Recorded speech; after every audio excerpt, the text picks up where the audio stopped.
Hello guys, मैं रामेंद्र कुमार आपका अपना यूट्यूब चैनल माही स्टडी पॉइंट 26 में स्वागत करते हैं। साथियों,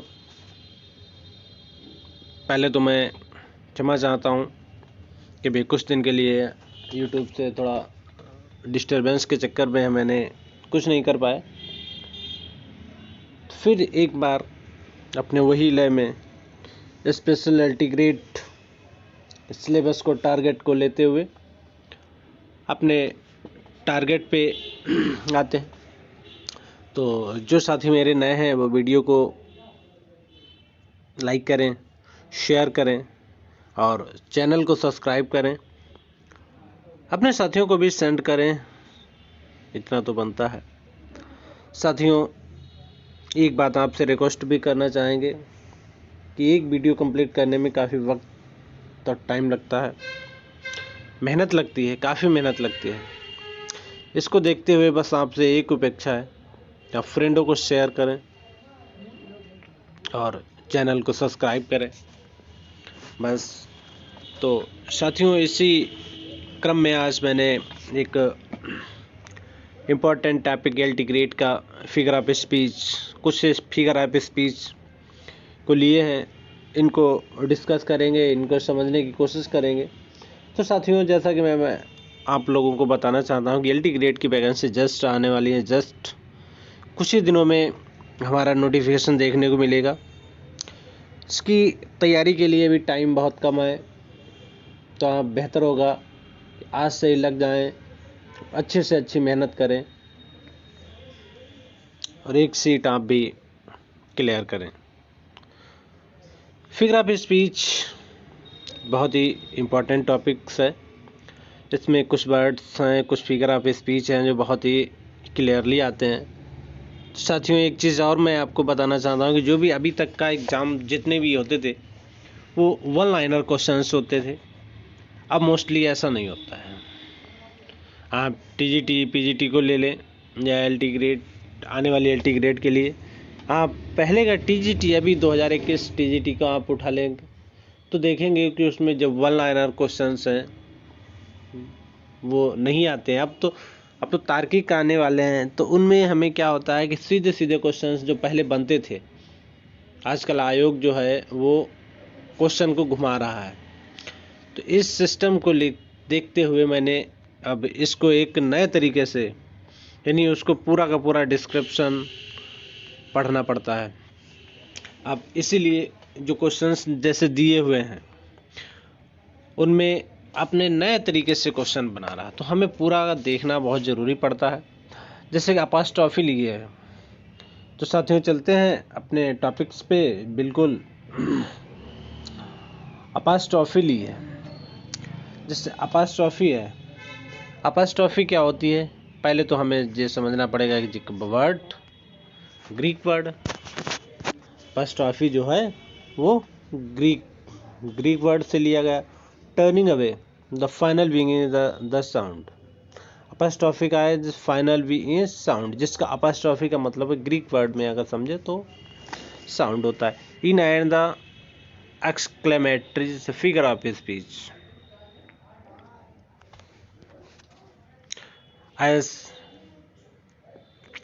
when a speaker being to an addressing the audience। अब क्या होता है कि यहाँ पे स्पीकर ब्रेकिंग ऑफ, यानी जब कोई भी चीज़ कहते कहते क्या होता है कि रुक जाता है। वैसे अपॉस्ट्रोफी की रियल में अगर हम करें तो क्या होता है कि अपॉस्ट्रोफी एक डायरेक्ट एड्रेस होता है ऑफ द डेड।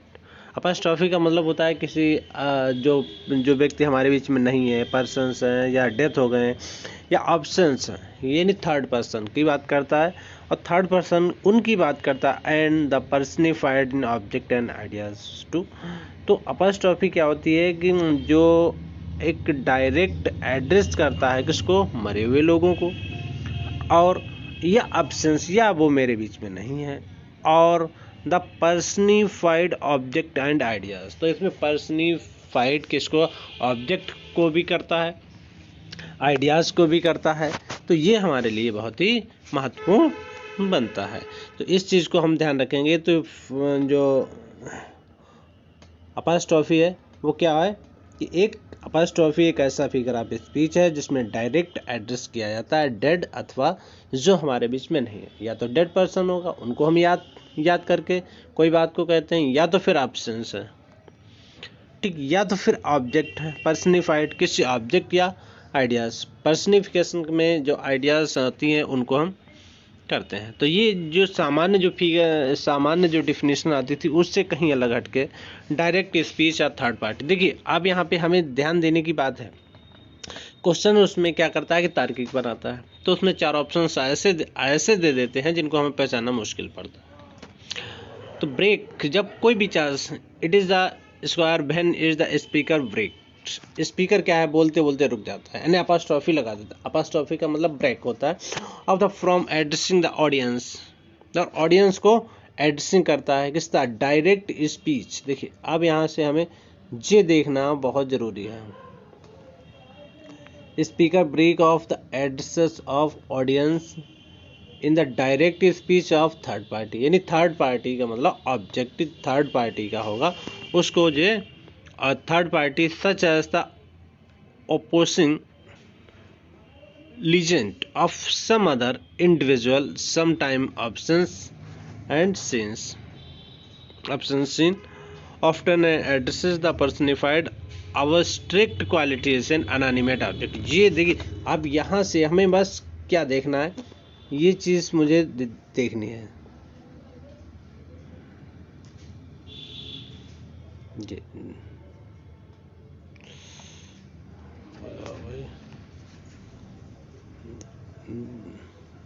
जे हमें ध्यान में रखना है।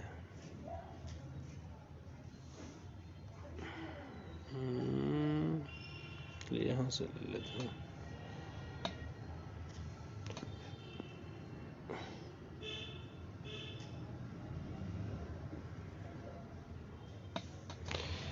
चल नहीं रहा भैया, 1 मिनट, चलिए इसी से कर लेते हैं। तो क्या सच एज, तो हमें ये such as opposing intelligent some other individual some time options from the sense, तो इनको हमें ये डेफिनेशन को याद रखनी है। कभी कभी ऐसा होता है अब जो क्वेश्चंस बनते हैं वो सीधे सिंपल डेफिनेशन या सीधे एग्जांपल्स नहीं पूछते हैं, उनको घुमा फिरा के पूछते हैं, उनके स्टेटमेंट को पूछते हैं। स्टेटमेंट क्वेश्चन से हमें ध्यान रखना है, ठीक है। तो यहाँ पे देखिए ब्रेक ऑफ द एड्रेसिंग, तो आपको 4 ऑप्शन दे देगा, तो उसमें आपको करना audience to and the direct speech in third party के बारे में बात करेगा, such as the opposition legend of some other individual, sometime absence to since other addressing the personified object qualities and inanimate object।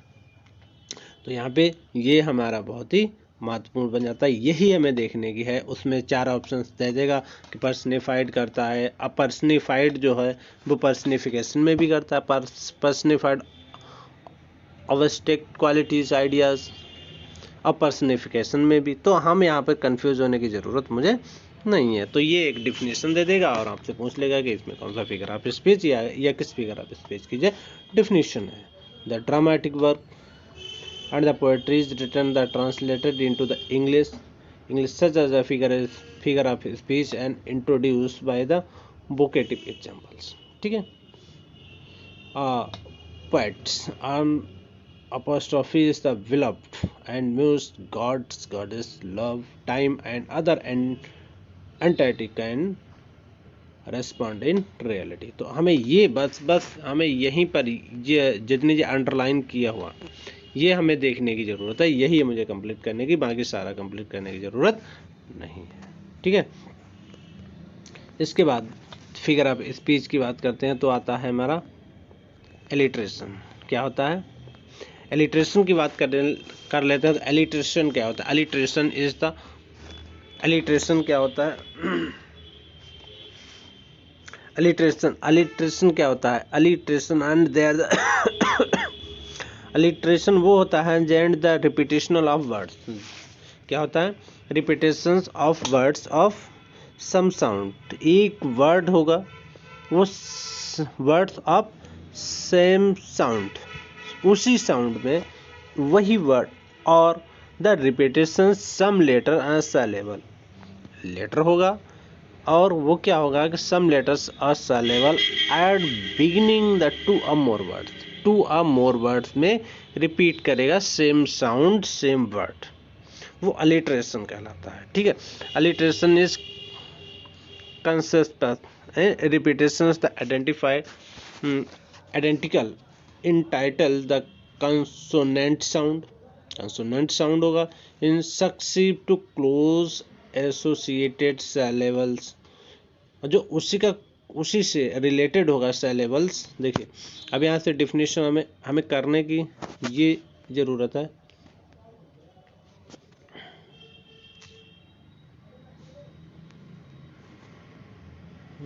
देखो 1 minute, हम एक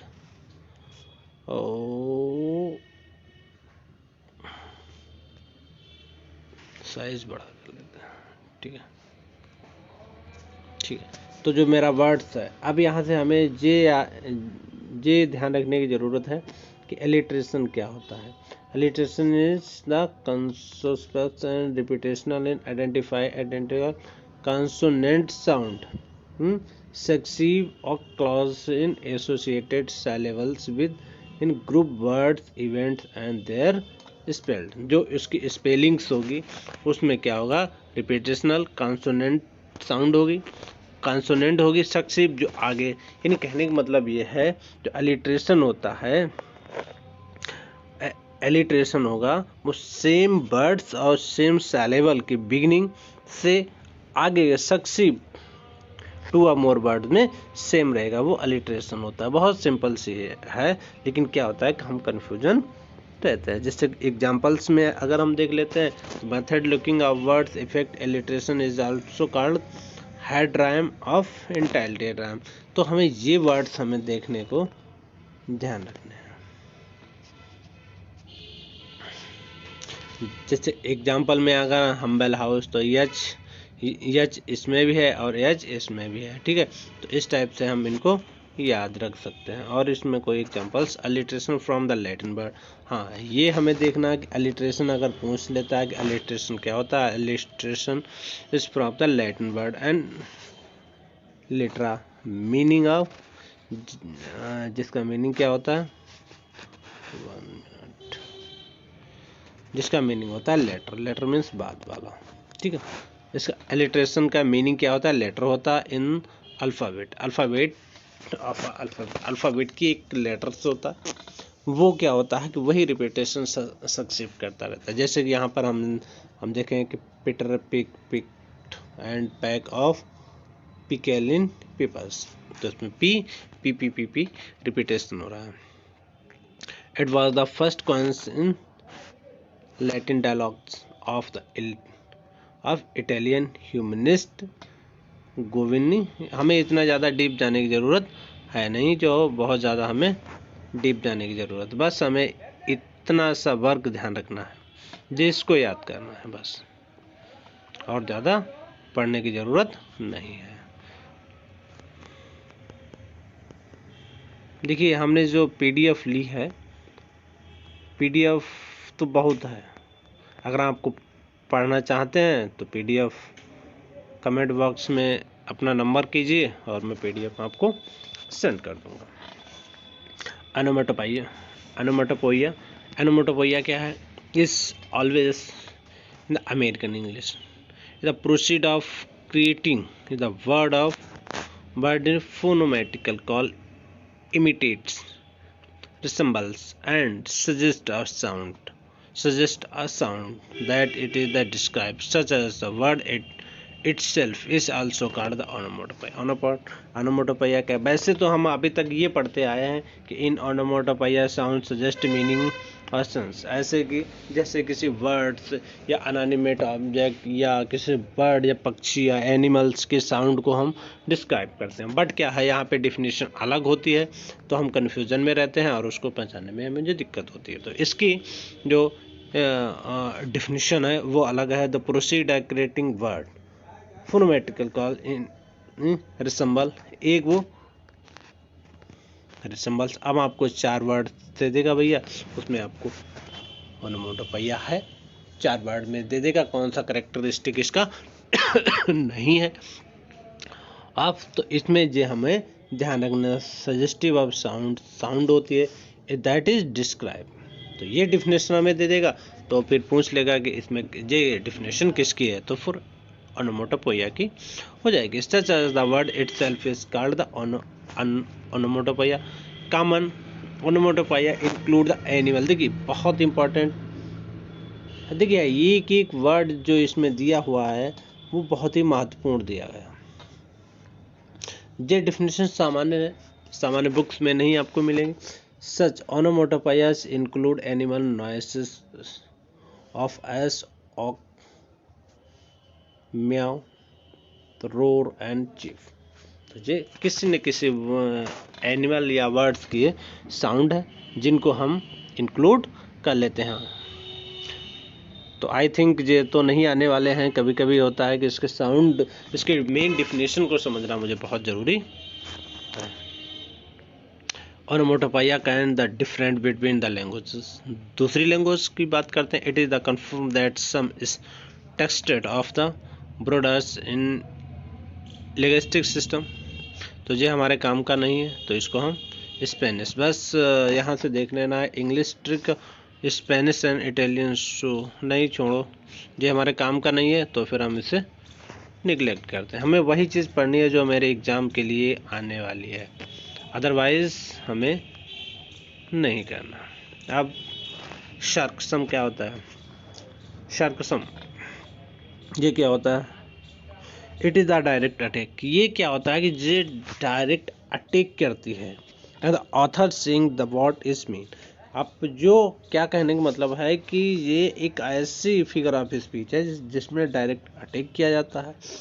and author से what is the mean, उसका अर्थ अलग होता है। जैसे कि हम अगर बोल रहे हैं God made him and therefore let is pass a man, ठीक, तो ये इसका फिगर ऑफ स्पीच हो सकता है। इसका एग्जांपल्स है, एक और एग्जांपल्स में हम देख लेंगे। जैसे कि अगर बोलें I being the erect upon two legs and burning of symbols of man, तो ये यहाँ पर अटैक करते हैं। अब इसको समझ लेते हैं कि the sarcasm is the irony of which is the word used to communicate in opposite of surface meaning। ठीक है, अपोजिट ऑफ सरफेस। अब ये बहुत इंपॉर्टेंट बोल रहा है, एलटी के लिए हमारा काफ़ी इंपॉर्टेंट है। जैसे कि भैया देख लीजिए, caustic use the irony, irony का यूज होगा in which the word use the communicate and opposite of the surface meaning. ये अब यहाँ से क्वेश्चन बनाएगा, ये आपको डिफिनेशन दे देगा, इसके चार अलग से डिफिनेशन दे देगा, इसके चार करेक्टरिस्टिक आलतू फालतू के बना लेगा और आपसे पूछेगा कि इसके कौन से सर्कमस्टेंस की डिफिनेशन कौन सा करेक्ट है या कौन सा नहीं करेक्ट। आजकल तो नहीं वाले ज़्यादा बन रहे हैं, तो नहीं करेक्ट में चार अलग दे देगा और एक चार सही दे देगा, एक अलग दे देगा इस चीज़ से। तो ये चीज़ हमें ध्यान रखना, अगर हमने बारीकी से पढ़ा है तब तो हम कर सकते हैं, अदरवाइज हम नहीं कर सकते हैं। ठीक है, which word are used in communicate opposite of their surface meaning। बस हमें इतना ही याद करना है और ज़्यादा हमें पढ़ने की ज़रूरत नहीं है। हमें ज़्यादा हाई एग्ज़ाम नहीं, बस एलटी का है और एलटी ग्रेड थोड़ा डीप पूछता है, तो डीपली हमें कम कंसंट्रेशन करना पड़ता है। सिर्फ जो बुक्स में आजकल जो डिफिनेशनें दी हुई हैं इनसे हमें बच के रहना है, क्योंकि ये केवल डिफिनेशन छोटी छोटी होती हैं, तो इनसे हमें समझने में बहुत ही प्रॉब्लम्स होती है। Humans are way to in mock someone and sometime. ठीक है, सर्कम में भी employed inhabitants other not to necessarily earn it। Spoken जब वो कहा जाता है ये वन, बस हमें जितना मुझे आवश्यक है उतना ही हम पढ़ें, बाकी इसको निगलेक्ट कर दें। अगर किसी को चाहिए फुल पीडीएफ चाहिए तो आप पढ़ सकते हैं, मैं आपको सेंड कर दूंगा।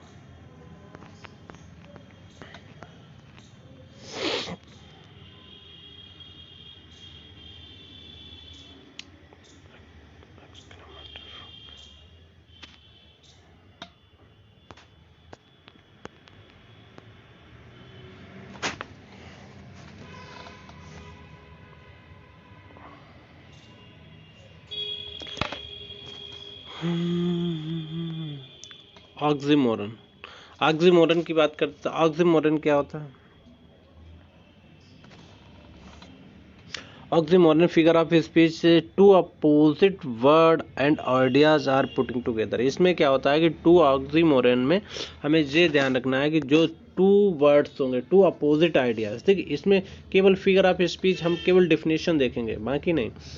तो इसमें क्या है कि figure of speech that the juxtapose, यानी बिल्कुल पास पास in concept within opposite meaning of within word in a phrase, या तो वो वर्ड में होंगे, कोई भी अगर वर्ड्स लिखा होगा उसके अपोजिट वर्ड पास पास में होंगे, ठीक है, या तो फिर फ्रेज में होंगे तो उनको अपोजिट लिखा जाएगा। अपोजिट वर्ड बिल्कुल पास पास में लिखे होंगे तो इनको हम पहचान लेंगे कि ये ऑक्सीमोरन होता है, ठीक है। And create an ostensible self contradiction is the oxymoron can be used and the rhetorical device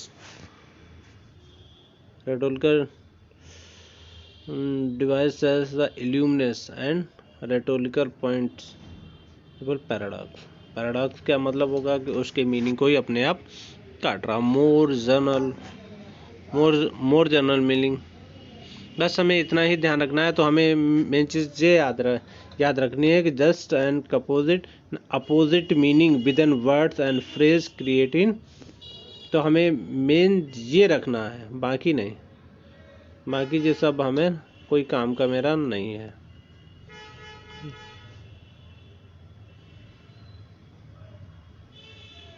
बस हमें ये ध्यान रखना है कि जितना पढ़ना है, देखिए, and just oppose concept with an opposite meaning with an words and phrase that create an opposite, ठीक है, सेल्फ कंट्राडिक्टरी, यहाँ तक हमें करना है। बस ये हमें पढ़ लेना है कि ऑक्सीमोरन में क्या होंगे कि टू अपोजिट वर्ड होंगे और वो भी आइडियाज होंगे एंड पुट टुगेदर, वो एक ही साथ रखे होंगे, ठीक है।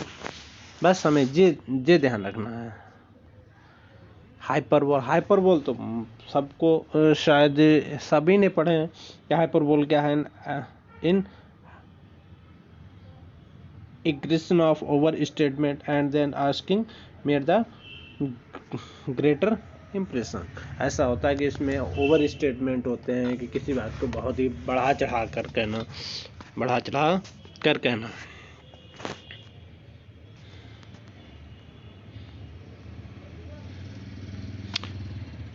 Hyperbole. Listen, object from the hyperbole since listen. That is an aggression as the rhetorical device to or figure of speech. Rhetorical is also sometimes known as exclusive Italian growth poetry and overrated। हमें ये नहीं, बस over feelings create the strong impression. अब आपसे पूछ लिया जाएगा कि भैया स्ट्रॉन्ग इम्प्रेशन किस में आता है, तो हमें फिगर ऑफ स्पीच, इसमें हाइपरबोल में स्ट्रॉन्ग इम्प्रेशन होता है, ठीक। तो ये हमें ध्यान में रखना है। बस ये स्ट्रॉन्ग इम्प्रेशन होगा, रेडोलिकल क्वेश्चंस होंगे। इन एग्रेसिव, अगर आपसे पूछा है एग्रेशन किसका एग्जाम्पल से, तो हमें हाइपरबोल को लगा देना है। आजकल यही चीज़ें हमें बहुत ध्यान रखनी है। अब देखिए, फिगर ऑफ स्पीच की बात करते हैं तो फिगर ऑफ स्पीच क्या है, सिमली की बात करते हैं। सिमली क्या, देखिए, सिमली और मेटाफर जी बिल्कुल बहुत कन्फ्यूज़न होते हैं। सिमली और मेटाफर जो होता है वो बहुत ही कन्फ्यूज़न होता है। देखिए, जो सिमली होती है, सिमली जिसको हम सिमली कहते हैं, शिमली का बिल्कुल होता है जैसा। इसकी अगर हिंदी मीनिंग देखें तो जैसा होता है ना। इसमें सेम हम आपको समझा रहे हैं, एक आप कभी नहीं भूलोगे कैसे। इसका सिमली में जहाँ पर होगा, पहली बात तो एज, लाइक, एज वर्ड्स हमारे लिखे होंगे, मिलेंगे, ये तो हमारी सिंपल सी बात है। दूसरी बात अगर समझना चाहें तो इसमें बताया जाता है कि सेम, बिल्कुल दूसरी ऑब्जेक्ट होगा, दूसरी डिफरेंसेस होगी, वो बिल्कुल सेम होगी। मेटाफर की बात करते हैं तो मेटाफर क्या है, मेटाफर का मतलब ट्रांसफर होता है। इसमें एक के ऑब्जेक्ट उसके गुण क्वालिटीज हैं दूसरे में ट्रांसफर होंगे। इसके जो गुण होंगे ट्रांसफर को सीधे सीधे हमें बताए, इसके गुण इसमें सीधे सीधे ट्रांसफर होंगे, ठीक है। यहाँ इसके ट्रांसफर सीधे ना होके घुमा फिरा के देते हैं, ट्रांसफर करते हैं। समझ में आ गया। तो ये है फिगर ऑफ स्पीच की बात करते हैं। अगर अब समझ लेते हैं figure of speech that the direct compress of two things. हमें ये ध्यान रखना है कि speech that we directly compass, direct बता दिया जाता है। अब टू थिंग्स, दो वस्तुओं के बीच में डिफरेंसेस को है कंपेरिजन ले लिया जाता है between two differences object and that is last one point is common, that one point is common in this the figure of words in compare a so like as to use। इसमें so like to use का क्या लेते हैं और दो वस्तुओं को object को कंपेयर करते हैं, एक पॉइंट को कॉमन रखते हैं। यानी किसी चीज को हम जैसे हम this soul was like a star, जो सोल है was like a star, like जैसा का कॉमन कर लिया, तो एक पॉइंट को कॉमन कर लिया इसमें हमने। और similar difference from two other metaphor is being hitting अब similar time between two things. अब यहाँ से हमें देखने की ज़रूरत है कि two things use the comparison such as word like as, so as and then भी आता है, देन को आप ध्यान रखें, और सो एज। अभी तक लाइक एज सो पढ़ते थे और नहीं, और भी और देन को, ठीक है। ये हमारा ध्यान रखें। देन कभी कभी होता है कि देन सब लगा होता है, तो इन सबको हमें ध्यान में रखना होता है। Whole is the metaphor create the implicate comparisons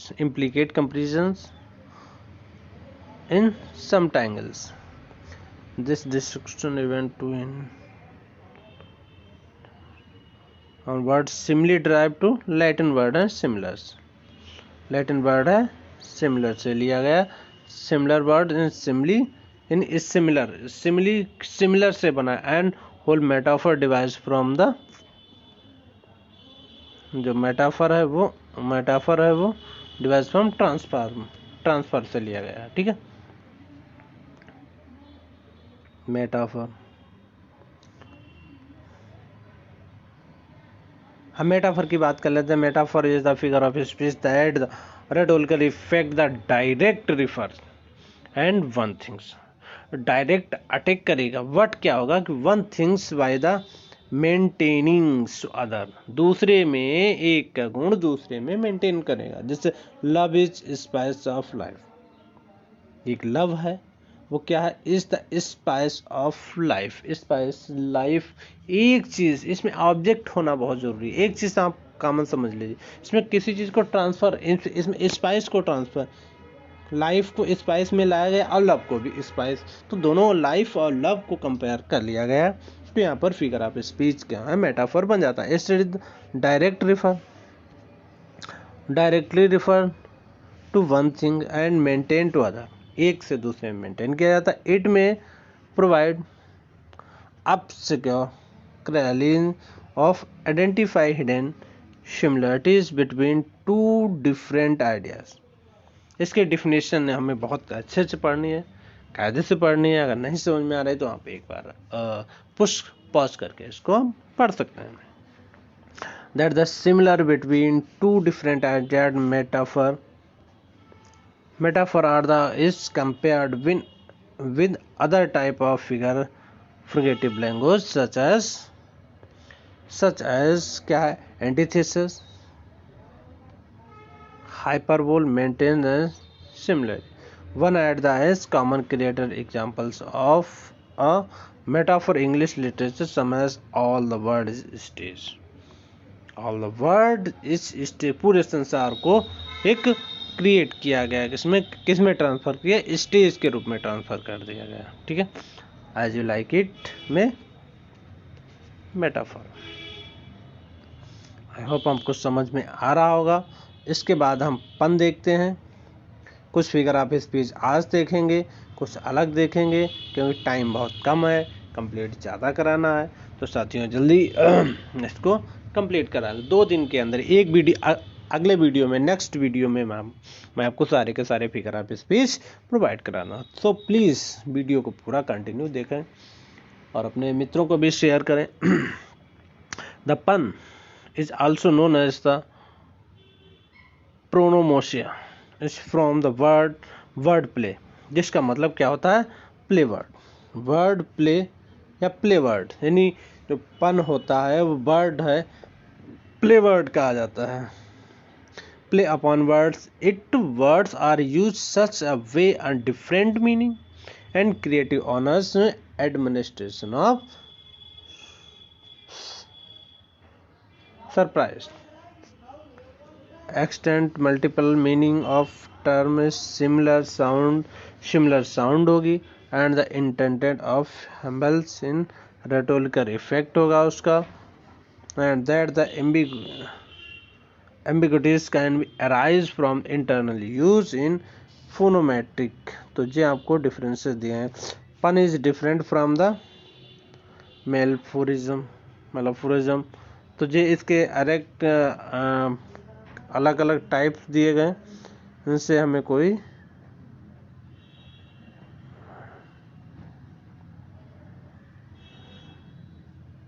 कुछ नहीं, बस हमें इतना ध्यान रखा कि जो पन है वो एक प्ले वर्ड है, यानी word two words play word है। That word use such as way and different meaning create the humours and administration and surprise. वो ह्यूमर्स होगी, क्रिएटर्स होगा या एडमिनिस्ट्रेशन होगा एंड सरप्राइज के लिए दिया जाता है। ठीक है, 4 वर्ड पे काम करता है। N ambassador is an honest में हु लाइज अब्रॉड। अब यहाँ पे पन देखिए कहाँ पे है, तो हमें ढूंढिए। An ambassador is an honest, an word आ रहा, देखिए एन ऑनेस्ट है, honest man whose lie abroad for a good of an country। तो पन वहाँ पे यूज होगा जो एग्जाम्पल्स दिया होगा उसमें ह्यूमर्स, एम्ब्रेशंस और सरप्राइज उसमें इंक्लूड होते हैं।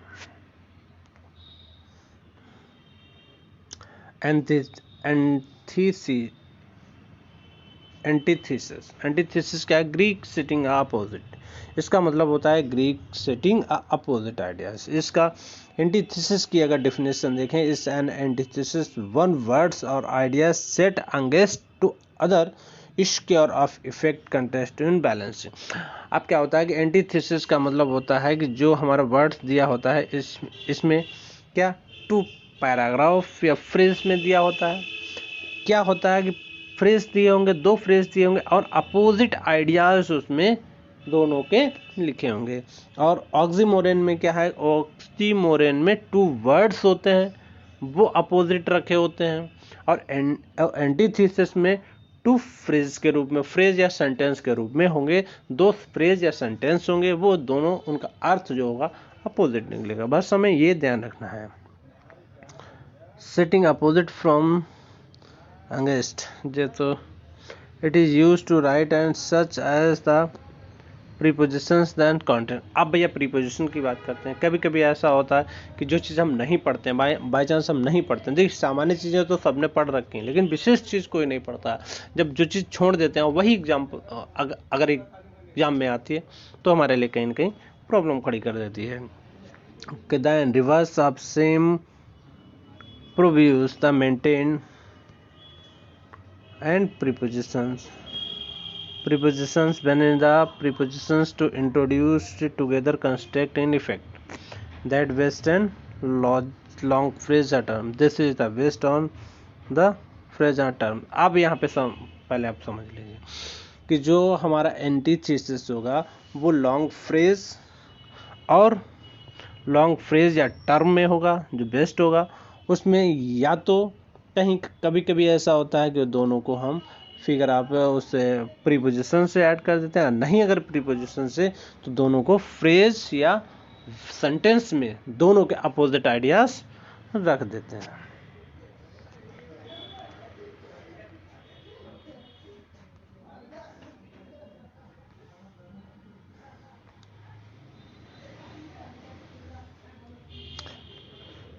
तो thank you for watching my videos.